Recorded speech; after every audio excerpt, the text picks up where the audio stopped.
서른 이재명이면 옥중낙선이다. 이거 여러분 굉장히 심각한 말이에요. 서른이 어저께부터 부들부들 떨면서 했던 말이 있습니다.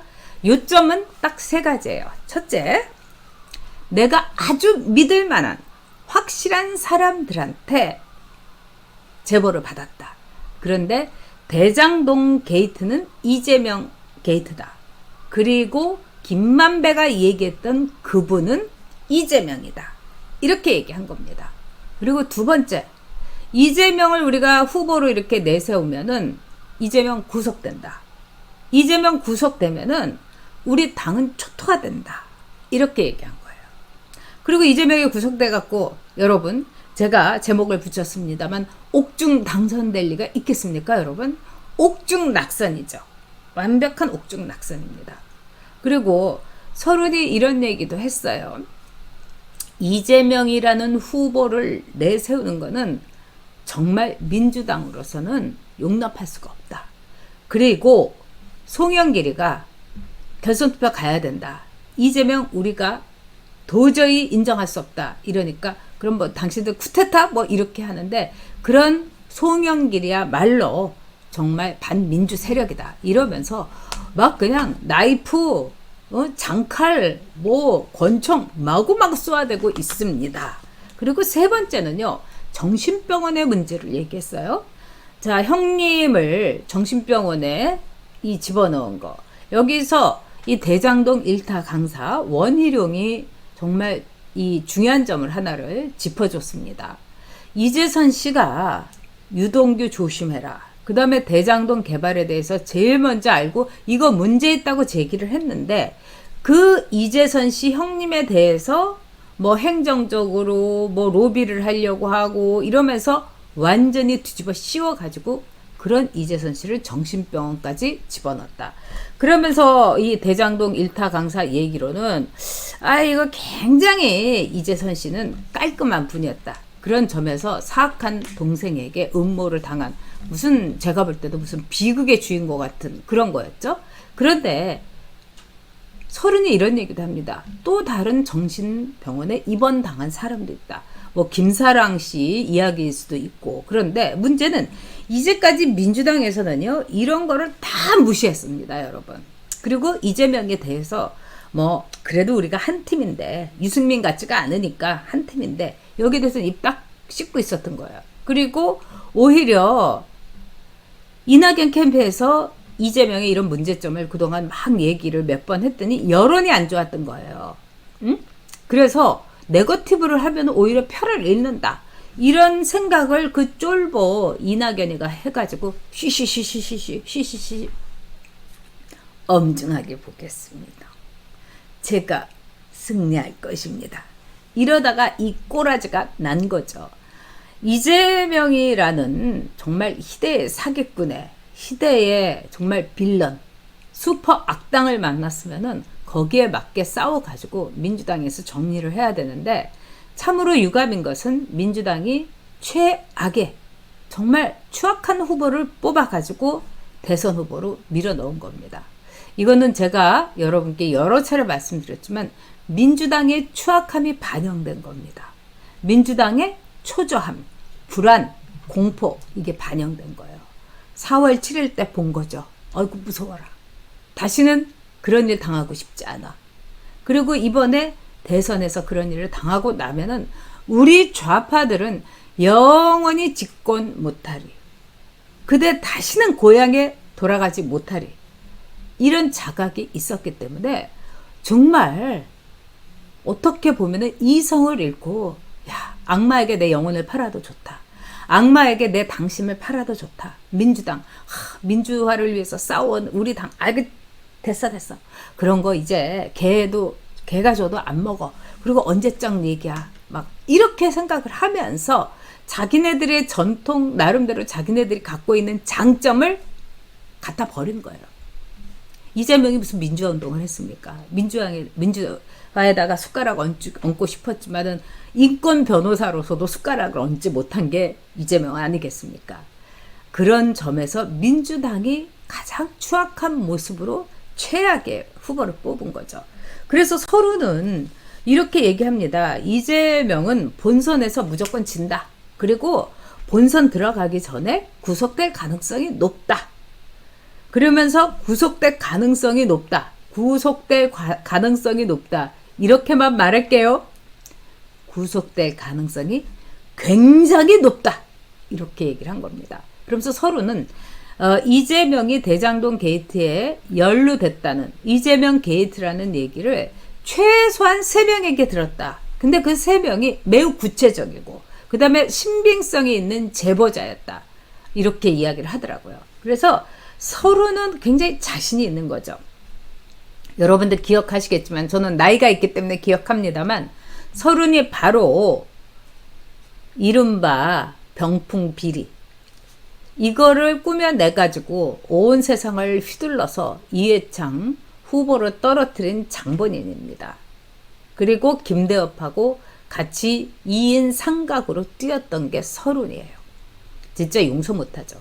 그래서 그 거짓말과 그 사기 그리고 그 조작 이게 다 밝혀져가지고 감방에 갔다 왔어요. 그리고 정치 활동 공직선거법 위반이기도 하기 때문에 선거에 나올 수가 없었어요. 그런데 그거를 딱 사면을 시켜줘가지고 정권 바뀌니까 노무현이가 서른에게 배지를 달아준 거 아니겠습니까? 민주당이 이런 겁니다. 그래서 저는 서른이라는 말만 들어도 사실은 소름이 돋고 너무나 부들부들 떨고 그래서 제가 서른의 과거에 대해서 제가 영상을 올려드렸습니다. 그거 한번 여러분들이 여옥대첩에서 서른 치면은 나오니까 꼭 보시기 바랍니다. 자, 그런 서른이에요. 그런데 이 서른이라는 사람이 지금 자기가 그렇게 거짓말을 하고 사기꾼이 되고 추악한 음모를 꾸려가지고 여기까지 왔는데 아니 이게 뭐야? 민주당 이거 명줄 끊어내려고 어디서 정말 양아치 같은 놈이 들어와가지고 대선 후보가 됐네?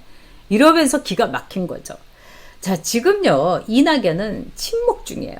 제가 보기에는 이낙연은 그 홍영표하고 서른하고 눈치만 보고 있는 거예요. 그런데 이낙연이 얼마나 이 잔머리가 돌아갑니까? 이낙연은 안 된다는 거 알고 있어요. 결선 투표 안 된다는 거. 그 다음에 이낙연이 또 뭡니까? 청와대에서 이미 문재인이가 선거 과정이 별 문제 없이 끝나서 다행이다. 축하한다. 이런 메시지를 이재명에게 줬어요. 이 메시지는 굉장히 중요한 의미가 있습니다. 자, 이재명아, 나 봐줘. 그리고 내가 너 방해하지 않을 테니까 그리고 어느 정도 내가 정리를 할 테니까 너 약속 지켜야 돼.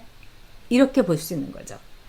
이낙연에는 그런 문재인의 의미를 알기 때문에 조금 있다가 승복하겠다고 뭐 이러면서 엄중하게 승복하겠다고 이 폼재면서 나올 가능성이 매우 큽니다. 그래서 이 서른이나 홍영표가 낙동강 오리알이 될 가능성도 크죠. 이 이낙연이라는 사람은 그렇습니다. 그리고 이낙연의 지지율은 실체가 없어요. 이재명이가 그 슈퍼 악당인데도 불구하고 정말 정과 사범인데도 불구하고 이낙연이가 이렇게 참패를 한 이유가 뭐겠습니까, 여러분? 이낙연이가 못나서 그런 거예요.